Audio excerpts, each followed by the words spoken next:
राम सभी को, कैसे हैं आप सभी। उम्मीद करता हूं आप सभी बहुत अच्छे होंगे और बहुत अच्छे से पढ़ रहे होंगे।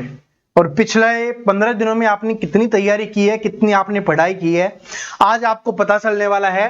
क्योंकि आज एचएसएससी ग्रुप डी के लिए बायोलॉजी के टॉप 30% मैं आपके लिए लेके आया हूं। यानी कि जीव विज्ञान के टॉप 30 क्वेश्चंस आज हम यहां पर आपका टेस्ट लेने वाले हैं, जिससे पता चलेगा कि आपने कितनी तैयारी की है। देखो, आप सभी को पता है कि मैं बायोलॉजी के सारे टॉपिक्स हमारे कंप्लीट हो चुके हैं और उन्हीं से मैंने क्वेश्चंस उठाए हैं। और ये सारे के सारे इंपॉर्टेंट एक्सपेक्टेड क्वेश्चंस होने वाले हैं, जो आपके एचएसएससी ग्रुप डी के एग्जाम के लिए इंपॉर्टेंट है। तो कम से कम सभी स्टूडेंट का इसमें 25 प्लस स्कोर होना चाहिए। अगर आपका 25 प्लस स्कोर नहीं हो रहा, इसका मतलब आपने बिल्कुल भी मेहनत नहीं की है। और सारे क्वेश्चंस को आपको आंसर खुद करते हुए चलना है और लास्ट में कमेंट करके जरूर बताना है। और कोई भी प्रॉब्लम आती है, किसी भी टॉपिक में प्रॉब्लम आती है, तो वो भी आपको कमेंट करके जरूर बताना है। और सारे क्वेश्चंस अभी जो एग्जाम्स हुआ है या आपके एग्जाम्स होंगे, लेटेस्ट पैटर्न पर आधारित क्वेश्चंस मैं आपके लिए लेके आया हूं। इसमें तीनों टाइप के क्वेश्चंस हमने रखे हैं। पीवाईक्यू मैंने क्वेश्चंस रखे हैं, प्लस में एक्सपेक्टेड क्वेश्चंस भी हैं, प्लस में मोस्ट रिपीटेड क्वेश्चंस भी हैं, जो सबसे ज्यादा बार रिपीट होते हैं और बिल्कुल आसान बन जाते हैं। वो सारे के सारे क्वेश्चंस हमने इसमें रखे हैं। ठीक है जी, तो चलिए बिना देरी के शुरुआत करते हैं। पहला क्वेश्चन आपकी स्क्रीन पर आ चुका है और सभी क्वेश्चंस का आपको आंसर करते हुए चलना है। आंसर आपको करना है, आपका टेस्ट है भाई। 15 दिन बहुत हो गए, बहुत आपने कितनी पढ़ाई की है। बार बार मैं शेयर करके बोल रहा था कि पढ़ लीजिए। आज देखते हैं प्रोटीन का पूर्ण पाचन कहां होता है। प्रोटीन के बारे में मैंने आपको पढ़ाया था, साइंस का जो हमने पहला ही टॉपिक पढ़ा था उसमें प्रोटीन के बारे में मैंने आपको बताया था। तो प्रोटीन का पूर्ण पाचन कहां पर होता है, ये अपने को बताना है। प्रोटीन क्या काम करता है आप सभी को पता होगा। हमारे मसल्स जो बनते हैं ना, डोले सोले, वो किससे बन रहे होते हैं? वो प्रोटीन से ही बन रहे होते हैं। तो बताओ, तो इसका करेक्ट आंसर क्या हो जाएगा? प्रोटीन का पूर्ण पाचन कहां पर होता है? पूर्ण पाचन अब इन दो में तो होगा नहीं, इन दो में से बताना है। तो इसका करेक्ट आंसर हो जाएगा छोटी आंत में होगा। किसमें हो जाएगा? छोटी आंत में हो जाएगा। ये अपने को ध्यान रख लेना है। प्रोटीन का पूर्ण पाचन की बात हो रही है। पाचन की शुरुआत कहां से होती है? मुंह से शुरुआत होती है पाचन की, क्योंकि सबसे पहले हम खाते हैं तो खाने को जब चबाते हैं उसी से शुरुआत हो जाती है। प्रोटीन पाया किसमें जाता है, आप सभी को पता होगा। तो अगर वेज में बात करें तो आज जो आपका सोयाबीन हो गया, ठीक है, सोयाबीन हो गया, सोयाबीन उसमें प्रोटीन पाया जाता है।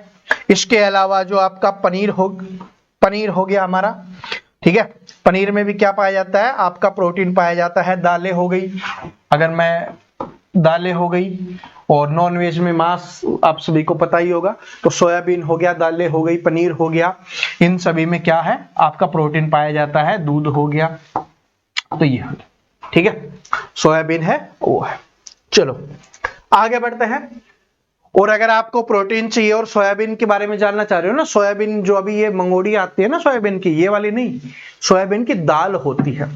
ठीक है, सोयाबीन की दाल होती है, ये मंगोड़ी है, इनमें भी होता है, लेकिन ये उसका वेस्टेज होता है। जैसे कि सोयाबीन की दाल को भिगोकर उसके अंदर का जो दूध होता है, आजकल चल रहा है ना, सोया पनीर चल रहा है, सोया दूध चल रहा है, तो वो निकाल लिया जाता है और उसके बाद जो बचता है वो है ये सोया बड़ी। ठीक है, तो इसलिए खाना है तो सोयाबीन की दाल खाओ। मस्तिष्क का कौन सा भाग संतुलन और मुद्रा बनाए रखने के लिए जिम्मेवार होता है?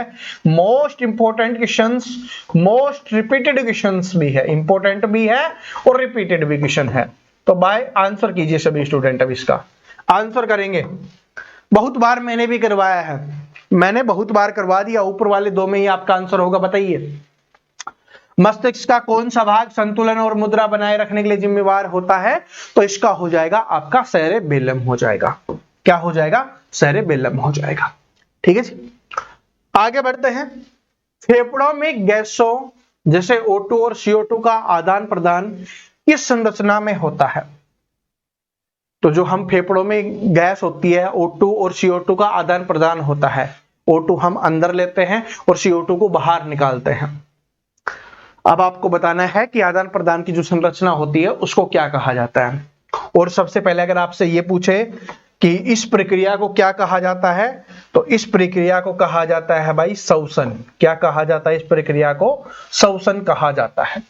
लेकिन ये आपको बताना है कि किस संरचना में होता है, संरचना आपको बतानी है, कौन सा हो जाएगा। तो इसका करेक्ट आंसर क्या हो जाएगा भाई? Option number B correct answer हो जाएगा। ठीक है, एल्वियोली।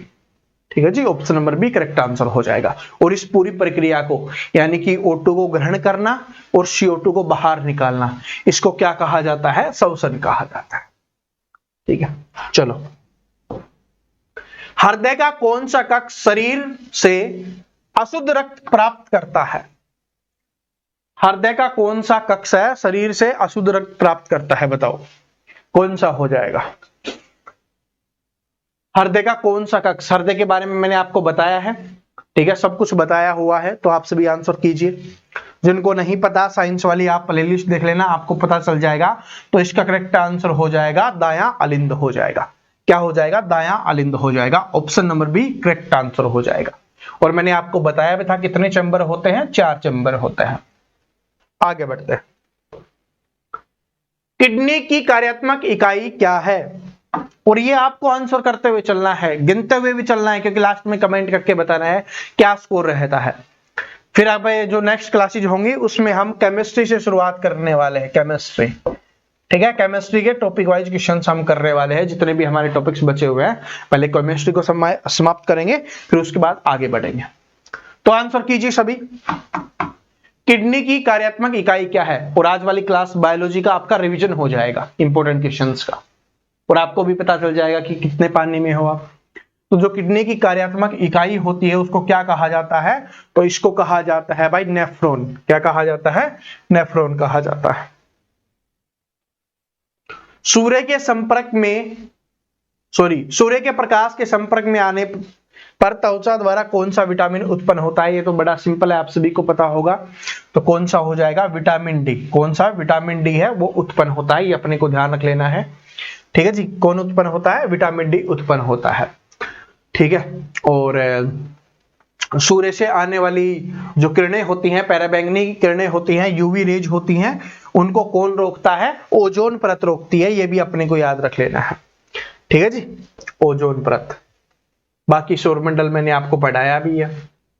ठीक है, मानव शरीर की सबसे लंबी हड्डी कौन सी होती है? तो ये तो आप सभी को पता ही है भाई कि मानव शरीर की सबसे लंबी हड्डी होती है फीमर होती है।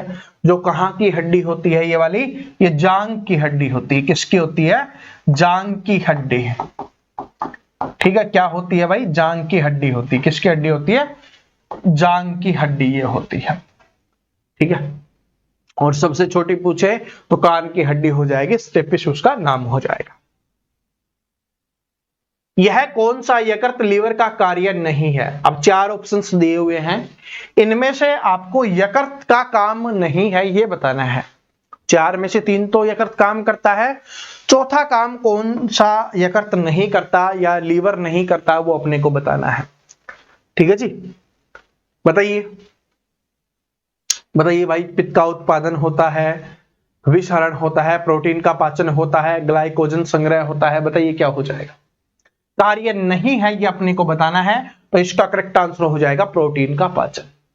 ठीक है जी, बाकी सारे काम है ये यकृत के द्वारा किया जाता है। और ये तो इंपॉर्टेंट है कि पित्त का उत्पादन कहां पर होता है, बहुत बार एग्जाम्स में आया हुआ है, तो यकृत में होता है। उत्पादन की बात हो रही है, स्टोरेज की बात नहीं हो रही कि कहां पर इकट्ठा होता है। ठीक है, पित्त का उत्पादन कहां पर होता है ये हमसे पूछा है। स्टोर कहां होता है ये तो आप सभी को पता ही है, पित्ताशय में होता है।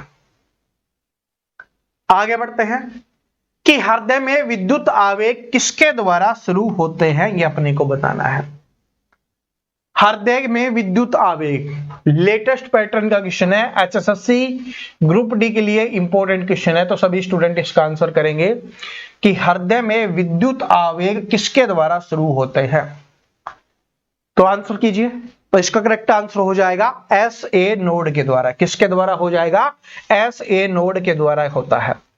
ठीक है जी, ये भी दाएं अलिंग में ही होता है। न्यूरॉन का कौन सा भाग कोशिका शरीर से दूर आवेगों को ले जाता है, ये अपने को बताना है। Important questions. HSSC के लिए आपका ये इंपॉर्टेंट क्वेश्चन है, आंसर कीजिए। देखो बहुत अच्छे क्वेश्चंस लेके आया हूं, आप सभी को क्वेश्चंस देख के पता चल रहा होगा, ठीक है। क्वेश्चंस का लेवल बहुत अच्छा है और आपका पेपर हर प्रकार से बनता है। मैंने बहुत बार आपको समझाया है कि 30% आपके इजी क्वेश्चंस आते हैं, 40% मॉडरेट लेवल के आते हैं और 30% अच्छे लेवल के आते हैं। इस तरीके से पूरा पेपर बनता है, ठीक है जी।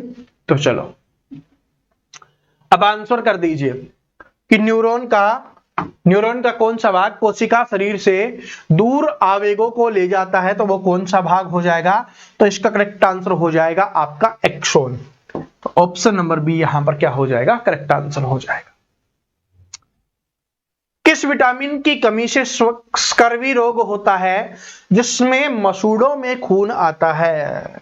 विटामिन पढ़ाया था तब आपको बताया था। तो विटामिन सी की कमी से स्कर्वी रोग आ गया, तो बिल्कुल सिंपल बन गया। तो विटामिन सी की कमी से क्या होता है? स्कर्वी रोग होता है। और इसमें क्या होता है? मसूड़ों में खून आने लग जाता है, ठीक है। आपने देखा भी होगा अपने आसपास में काफी लोगों को हो जाता है ये, ठीक है, विटामिन सी की कमी से। और विटामिन सी की कमी को दूर करने के लिए हमें क्या खाने चाहिए? हमें खट्टे फल खाने चाहिए। क्या खाने चाहिए भाई? खट्टे फल, ठीक है, जिसमें क्या है? आंवला है, जिसमें काफी ज्यादा मात्रा में विटामिन पाई जाती है, विटामिन सी। तो आपका आंवला हो गया, ठीक है। इसके अलावा आपका नींबू हो गया, इसके अलावा आपका संतरा हो गया। इस प्रकार के भी खट्टे फल आपको खाने चाहिए, ठीक है। तो ये जरूरी है। और अभी तो सर्दियों में आंवला आ रहा है, ये सबसे बेस्ट होता है। विटामिन सी है ना, विटामिन सी की पूर्ति आराम से कर देता है। बस डेली एक आंवला खा लिया करो, ठीक है। और ये तो घरों में ही मिल जाता है भाई। चलो, हीमोग्लोबिन के निर्माण के लिए कौन सा खनिज आवश्यक होता है? हीमोग्लोबिन बहुत बार याद करना है, बहुत बार मैंने आपको बताया है। बताइए, हीमोग्लोबिन के निर्माण के लिए कौन सा खनिज आवश्यक होता है? तो हीमोग्लोबिन के लिए कौन सा आवश्यक होता है? आप सभी को पता होगा, आयरन होगा, ठीक है। क्या हो गया? आयरन हो गया, ठीक है। हीमोग्लोबिन में क्या पाया जाता है ये भी पूछा जाता है, तो आयरन हो जाएगा, लोहा हो जाएगा। थायराइड ग्रंथि के बढ़ने को घेंगा रोग कहते हैं, यह किसकी कमी से होता है? तो सबसे पहले तो ऐसे ही याद रख लो कि थायराइड ग्रंथि के बढ़ने को क्या कहा जाता है? घेंगा रोग कहा जाता है। अब ये किसकी कमी से होता है घेंगा रोग? ये तो आप सभी को पता होगा, ठीक है, ये तो आप सभी को पता होगा। तो इसका करेक्ट आंसर क्या हो जाएगा? जो आपका घेंगा रोग है वो किसकी कमी से होता है? आयोडीन की कमी से होता है, आयोडीन की कमी से। ये हमारे देश में बहुत ज्यादा बढ़ रहा था, इसलिए फिर नमक के अंदर आयोडीन मिलाना शुरू कर दिया, ठीक है। जो आपका नमक होता है ना, अभी अपना टाटा का नमक देश का नमक है, तो उसमें आपने देखा होगा लिखा हुआ होता है, क्या लिखा हुआ होता है? आयोडीन युक्त। आयोडीन, आयोडीन क्या चाहता है भाई? तो आयोडीन युक्त नमक, ठीक है, ये लिखा हुआ रहता है आयोडीन युक्त नमक, आपने देखा होगा। लेकिन अगर क्वेश्चन ऐसे आ जाए कि नमक के अंदर क्या पाया जाता है, तो आयोडीन नहीं पाया जाता। अगर रट लोगे ना तो आपको याद रहेगा कि नमक के अंदर आयोडीन होता है, नहीं, वो तो एक्स्ट्रा मिलाया जाता है। नमक के अंदर क्या होता है? नमक के अंदर होता है आपका सोडियम। ये अपने को ध्यान रख लेना है, ठीक है जी। नमक के अंदर क्या पाया जाता है? सोडियम। नमक के अंदर क्या मिला जाता है? आयोडीन। और आयोडीन की कमी से घेंगा रोग होता है। थायराइड ग्रंथि के बढ़ने को क्या कहा जाता है? घेंगा रोग कहा जाता है।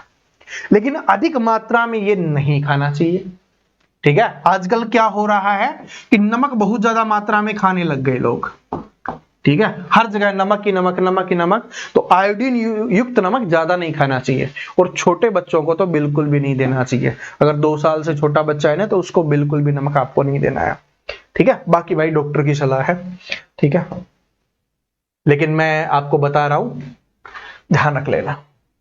चलो, बच्चों में रिकेट्स रोग किसकी कमी के कारण होता है? अगर जीवन में स्वस्थ रहना है, मैं भी अभी इस प्रक्रिया में शुरू कर रहा हूं, 30 साल से ज्यादा हो गया, वैसे ही निकाल दिए अनहेल्दी खा खा कर। लेकिन अब 1-2 प्रोग्राम खत्म हो जाते हैं, जैसे हम सभी करते हैं, तो उसके बाद से शुरू कर रहे हैं। बस कंट्रोल क्या करना है आपको? चीनी सबसे इंपॉर्टेंट है, जंक फूड और चीनी, बस इसके अलावा कुछ खाओ पियो, कोई दिक्कत नहीं है। बच्चों में रिकेट्स रोग किसकी कमी के कारण होता है? तो जो रिकेट्स नामक रोग होता है किस कारण होता है? विटामिन डी की कमी से होता है। इसलिए जो छोटे बच्चे हैं ना भाई, उनको क्या है, सुबह सुबह, अब सर्दी का मौसम है तो सुबह सुबह धूप जरूर दिलवाया करो। पहले क्या होते थे, हम सभी 90s वाले बच्चे हैं, उससे पहले के जितने भी है आपको भी पता होगा, गांव में, घरों में, खेतों में ऐसे खेलते रहते थे। कभी क्रिकेट खेल लिया, कभी कुछ खेल लिया, कभी कुछ खेल लिया, या मोहल्ले के छोटे छोटे बच्चे भी खेलते थे, 2 4 5 साल के बच्चे भी खेलते थे। अब सभी घर में रहते हैं, फोन चलाते हैं, तो छोटे बच्चों के लिए बहुत ज्यादा जरूरी है। तो बच्चों में जो रिकेट्स नामक रोग होता है ना, वो इसके कारण होता है, क्योंकि धूप में माता पिता निकलने देते नहीं है। ठीक है, कि भाई काला हो जाएगा, मिट्टी में खेलेगा तो गंदा हो जाएगा, और फिर क्या हो जाता है, ये रोग हो जाता है। तो विटामिन डी बहुत ज्यादा जरूरी है, हड्डियों को मजबूत करने का काम भी करती है। ठीक है? निम्नलिखित में से कौन सा एक जल घुलनशील विटामिन है? इनमें से जल में घुलनशील विटामिन कौन सा हो जाएगा? तो 2 विटामिन है जो जल में घुलते हैं, बी और सी। विटामिन बी और सी है वो जल में घुलनशील हैं, और इसके अलावा ए, डी, ई, के हैं, ये जल में नहीं घुलते। ठीक है, तो इसमें देख लो कौन सा है, बी है तो बी हो जाएगा। ठीक है, तो विटामिन बी क्या हो जाएगा, यहां पर जल में घुलनशील हो जाएगा। ये जल में घुलता है, बी और सी। ठीक है जी, इसके अलावा जल में नहीं घुलते हैं। आगे बढ़ते हैं। रोतोंदी किसकी कमी के कारण से होता है? कौन से विटामिन की कमी से कारण होता है? तो जिसने भी विटामिन वाली क्लास नहीं देखी वो आंसर नहीं कर पा रहा होगा, तो प्लेलिस्ट में जाके, साइंस की अपनी प्लेलिस्ट इसी चैनल पे बनी हुई है, तो वहां पर जाके इस क्लास को जरूर देख लेना। ठीक है, और प्लेलिस्ट में जाके देखना, अगर कोई क्लास आपकी बची हुई है तो उसको जरूर कंप्लीट कर लेना। तो विटामिन ए की कमी से क्या हो जाता है, रोतोंदी नामक रोग हो जाता है, विटामिन ए की कमी से। तो विटामिन ए की कमी से देखो, विटामिन ए की कमी से रोतोंदी हो गया, विटामिन बी की कमी से बेरी हो गया, विटामिन सी की कमी से स्कर्वी हो गया, और विटामिन डी की कमी से क्या हो गया, रिकेट्स नामक रोग हो गया। ठीक है जी, चलो आगे बढ़ते हैं कि शरीर में कार्बोहाइड्रेट का प्राथमिक कार्य क्या होता है। पहला ही चैप्टर जो शुरुआत में ही मैंने आपको पढ़ाया था, बताइए शरीर में कार्बोहाइड्रेट का प्राथमिक कार्य क्या होता है? तो कार्बोहाइड्रेट का जो प्राथमिक कार्य होता है वो हमारे शरीर को ऊर्जा देने का काम करता है, एनर्जी देने का काम करता है। और इसमें भी मैंने आपको एक बात बताई थी कि सबसे ज्यादा एनर्जी या ऊर्जा किसमें होती है, वसा में होती है, लेकिन हमारे शरीर को जो सबसे ज्यादा मिलती है वो किससे मिलती है, कार्बोहाइड्रेट से मिलती है। वसा में क्या होती है, जो फैटी चीजें होती है, फैट, वसा का मतलब इंग्लिश में क्या होता है, फैट। जैसे अपनी जो तेलीय चीजें हो जाएंगी, तेल हो गया, घी हो गया, ये सभी क्या होते हैं भाई, वसा के स्रोत होते हैं। ठीक है, वसा इनसे मिलती है। कार्बोहाइड्रेट कैसे हो गया, जो हम गेहूं वगैरह, अनाज वगैरह खाते हैं, जो अपना आलू वगैरह हो गया, उन सभी में ये पाया जाता है। ठीक है जी, तो सबसे ज्यादा तो अपने यहां पर गेहूं चलता है, तो गेहूं में कार्बोहाइड्रेट होता है। ठीक है, नसों और मांसपेशियों के सही कामकाज के लिए कौन सा खनिज महत्वपूर्ण है, बताओ। नसों और मांसपेशियों के सही कामकाज के लिए कौन सा खनिज महत्वपूर्ण है, यह अपने को बताना है। कौन सा खनिज महत्वपूर्ण है, तो इसका करेक्ट आंसर हो जाएगा यहां पर पोटेशियम हो जाएगा। ठीक है, क्या हो जाएगा भाई, पोटेशियम हो जाएगा। और जो मैंने यहां पर कार्बोहाइड्रेट की बात की ना, तो जो हमारा भारत का खाना है ना, उसमें सबसे ज्यादा मात्रा कार्बोहाइड्रेट की होती है, वसा की होती है। और शरीर को बनने के लिए इंपॉर्टेंट क्या होता है, आप सभी को पता है, प्रोटीन होता है। ठीक है, शरीर को बनाने का काम कौन करता है, प्रोटीन करता है, और वो हमारे भारत के खाने में मिसिंग है। ठीक है, क्योंकि हमारे हरियाणा में तो वैसे नॉनवेज नहीं खाया जाता, बहुत कम लोग खाते हैं, तो एक तो वो स्रोत खत्म हो जाता है नॉनवेज वाला। इसके अलावा मच्छी अपने यहाँ पर वैसे ही नहीं होती, तो मच्छी भी वो नॉनवेज में ही आती है, तो वो निकल गया। अंडे भी नहीं खाए जाते, उसमें प्रोटीन होता है, वो भी नहीं होता। पनीर घर पे बनता नहीं है, पनीर लाते नहीं है। सोयाबीन की दाल वैसे पसंद नहीं आती। ठीक है, तो प्रोटीन कहाँ पर मिलता है, थोड़ा बहुत जो हमें मिलता है ना हरियाणा वालों को, वो हमें भाई दूध से प्राप्त करना होता है। अब दूध से कितना ही प्रोटीन ले लोगे, तो प्रोटीन ऐड करना जरूरी है। अगर छोटा बच्चा है तो उसके खाने में प्रोटीन ऐड कर देना। ठीक है।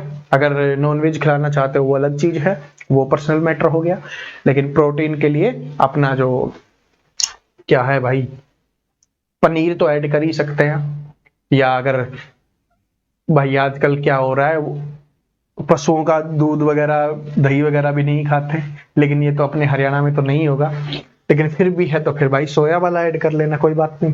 तो ये हो गया ना, लेकिन छोटे बच्चे के लिए बहुत ज्यादा जरूरी है। अब मैं आपको इतनी बातें पता है क्यों बता रहा हूं, क्योंकि आप में से बहुत सारे लोगों की अब जॉब लग जाएगी, फिर शादी होगी, और शादी होने के बाद बच्चे हो जाते हैं, आप सभी को पता ही है, तो उनके काम आएगी। और अपने आसपास में चाचा तो आप बन रहे होगे सभी के, तो उनको भी थोड़ी एडवाइस दे देना, ठीक है। एक तो वैसे ही बच्चे थोड़ी एक्टिविटी कम करते हैं, और अगर अच्छा खाना नहीं खाएंगे फिर अनहेल्दी हो जाएंगे। बेरी बेरी रोग किसकी कमी के कारण होता है, ये आप सभी बताओ। अब यहां पर आपने तो बी देखा होगा, लेकिन बी तो ये सारे के सारे ही है, B1 B2 B3 B6 याद करवाया सब कुछ, तो बताइए। तो सबसे सिंपल है, बेरी बेरी विटामिन B1 की कमी से होता है, पहला ही है, ठीक है, सबसे पहला है। बाकी तो आप क्लास में देख सकते हो प्रोटीन वाले में। आगे बढ़ते हैं। शरीर के ऊतकों के विकास, मरम्मत और निर्माण के लिए पोषक तत्व महत्वपूर्ण होता है। कौन सा पोषक तत्व महत्वपूर्ण होता है बताओ। शरीर के ऊतकों के विकास के लिए, मरम्मत करने के लिए, उनके निर्माण करने के लिए यानी बनाने के लिए कौन सा जरूरी होता है, तो अभी मैंने आप सभी को बताया है प्रोटीन, ठीक है। क्या हो जाएगा, प्रोटीन जरूरी है। देखो अगर कोई टूट फूट हुई है शरीर में, उसके लिए प्रोटीन क्या हो सकता है। अगर नई बॉडी बननी है, डोले सोले बनाने अभी तो नहीं है मेरे, ठीक है, तो उसके लिए क्या है, उसके निर्माण के लिए भी प्रोटीन की आवश्यकता होती है। इसके अलावा किसी भी चीज का विकास करना है, जैसे हाइट बढ़ती है, बोलते हैं ना छोटे बच्चों में आजकल ये प्रॉब्लम आ रही है, मेन रीजन यही है, ठीक है। पहले वाले बच्चे तो हम तो जो हम या हमसे पहले वाली जनरेशन है ना भाई, मेरी भी इतनी हाइट नहीं है, लेकिन मैं बता रहा हूं, तो वो तो जेनेटिक भी हो जाता है। बहुत ज्यादा दूध पिया जाता था, आजकल बच्चे कहां दूध पीते, एक गिलास में हो गया, ठीक है। पहले एक एक जग सुलटा देते थे भाई, ठीक है, कम से कम 3 पाव 1 किलो तो एक टाइम का लगता ही था। आजकल 1 पाव वाला गिलास चलता है, उससे क्या काम बनता है, इतना तो वैसे ही। निम्नलिखित में से कौन सा एक असंचारी रोग है। हाँ भाई, बायोलॉजी का अपना रोग वाला टॉपिक बचा हुआ है, तो पहले उसको भी कवर करेंगे, है ना, उसको भी कवर करना है। अभी मुझे ध्यान आया क्वेश्चंस, रोग वाला टॉपिक बचा हुआ है। तो निम्नलिखित में से कौन सा एक असंचारी रोग है, इनमें से आपको बताना है। तो असंचारी रोग कौन सा हो जाएगा, डायबिटीज हो जाएगा, मधुमेह हो जाएगा। अब इसका असंचारी का मतलब क्या होता है कि जैसे एक व्यक्ति को है तो फैलेगा नहीं ये दूसरे, अगर इसी के मधुमेह हो गया, डायबिटीज हो गया, अगर किसी व्यक्ति को है उसी को रहेगा। लेकिन हैजा हो गया, फ्लू हो गया, तपेदिक हो गया, या अगर उस व्यक्ति के संपर्क में आप अगर आते हो तो आपको भी हो सकता है, ठीक है। तो असंचारी का रोग का मतलब समझ गए होगे, संचारी और असंचारी दोनों का, ठीक है। चलो, मलेरिया किसके कारण होता है, तो ये तो मैंने बहुत बार बताया हुआ है कि मादा एनाफ्लीज मच्छर के काटने से होता है, और ये क्वेश्चन में ऑप्शन में नहीं, अच्छी चीज है, बताओ, ये क्वेश्चन भी करवाया है। तो किसके कारण होता है, प्रोटोजोआ के कारण हो जाएगा, तो option number C correct answer हो जाएगा।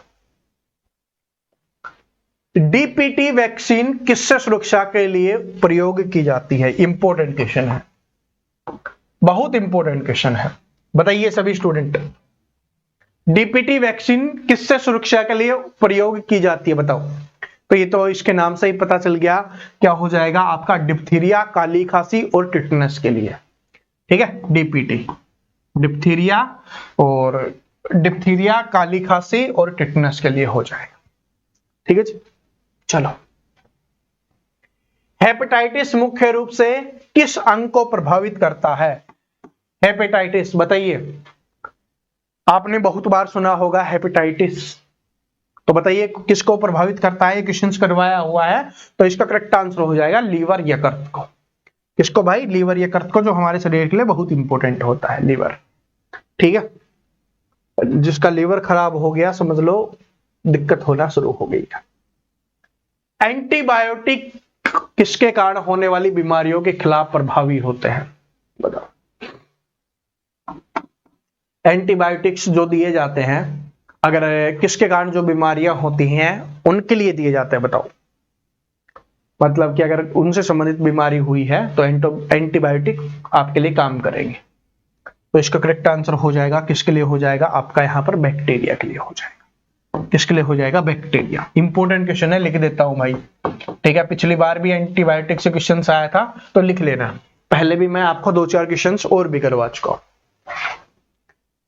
डेंगू बुखार किस मच्छर के काटने से फैलता है, ये तो आप सभी को पता ही होगा। तो इसका आंसर सभी कमेंट करेंगे, क्योंकि मैंने पता नहीं कितनी बार ये क्वेश्चन बताया है, पूछा भी आप सभी से। तो इसका आंसर आप सभी को कमेंट करके बताना है। इसमें तो मच्छर का नाम लिखा हुआ है, वही आपको बताना है। और ये जो एनाफ्लीज है ना, ये मलेरिया वाला है, मादा एनाफ्लीज, ठीक है। तो अब डेंगू बुखार किस मच्छर के काटने से होता है, ये आप कमेंट करके जरूर बताओ। एक बीमारी जो तेजी से एक विस्तृत भौगोलिक क्षेत्र में फैलती है और आबादी के एक बहुत बड़े हिस्से को प्रभावित करती है, उसको क्या कहा जाता है। मतलब कोई एक बीमारी फैली है और बहुत ज्यादा बड़े क्षेत्र में फैल गई है, तो उस बीमारी को क्या कहा जाएगा, तो उसको कहा जाता है, बताओ क्या कहा जाएगा।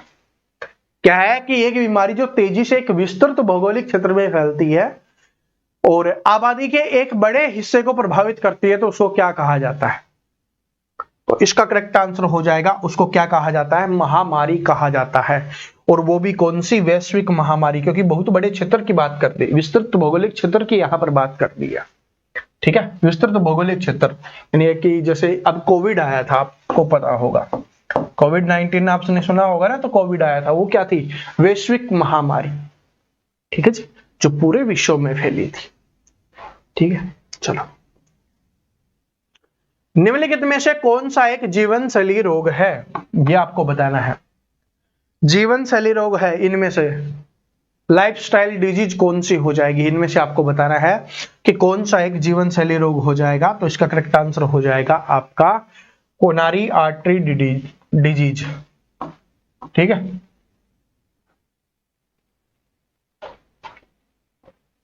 बीसीजी का टीका किसके बचाव के लिए लगाया जाता है। और भाई ये क्वेश्चंस एक बार पूछा गया था एचएसएससी में, ठीक है। तो ये जरूर याद रख लेना, क्या हो जाएगा, कोरोनरी आर्टरी डिजीज हो जाएगा। बीसीजी का टीका किसके बचाव के लिए लगाया जाता है, बहुत इंपॉर्टेंट, बहुत बार रिपीट हुआ, मोस्ट रिपीटेड क्वेश्चन है। क्या है भाई आपका, मोस्ट रिपीटेड क्वेश्चन है, इस बात को नोट कर लेना। बताइए, आंसर कीजिए सभी स्टूडेंट। तो जो बीसीजी का टीका लगता है वो किसके लिए लगता है भाई, आपका ट्यूबरकुलोसिस यानी तपेदिक के लिए लगता है। किसके लिए लगता है, ट्यूबरकुलोसिस तपेदिक के लिए लगता है बीसीजी का टीका, ठीक है जी। निम्नलिखित में से कौन सा एक वेक्टर जनित रोग है, ये वो क्वेश्चंस थे जो बार बार रिपीट होते हैं। बाकी रोग वाली क्लास में और क्लियर मैं आपके करवा दूंगा, और क्वेश्चंस जिसमें स्पेशली रोग से संबंधित क्वेश्चंस जो आपके एग्जाम्स में आ सकते हैं उनको हम कवर करेंगे, ठीक है। और मैं कुछ ट्रिक्स से आपको करवाने वाला हूं ताकि आप ट्रिक से याद कर पाओ, क्योंकि बाकी चीजों को याद करना मुश्किल हो जाता है, तो ट्रिक से याद करेंगे हम।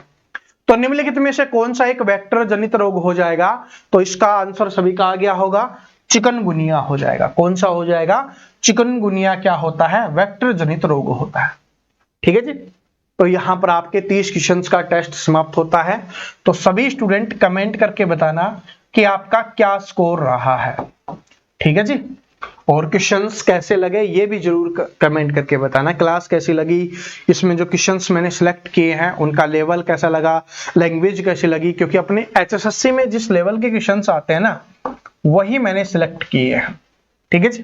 तो उम्मीद करता हूं वीडियो जरूर पसंद आया होगा। तो लाइक, कमेंट, शेयर, सब्सक्राइब जरूर कर लेना। मिलते हैं नेक्स्ट वीडियो में कल फिर से शाम को 7 बजे।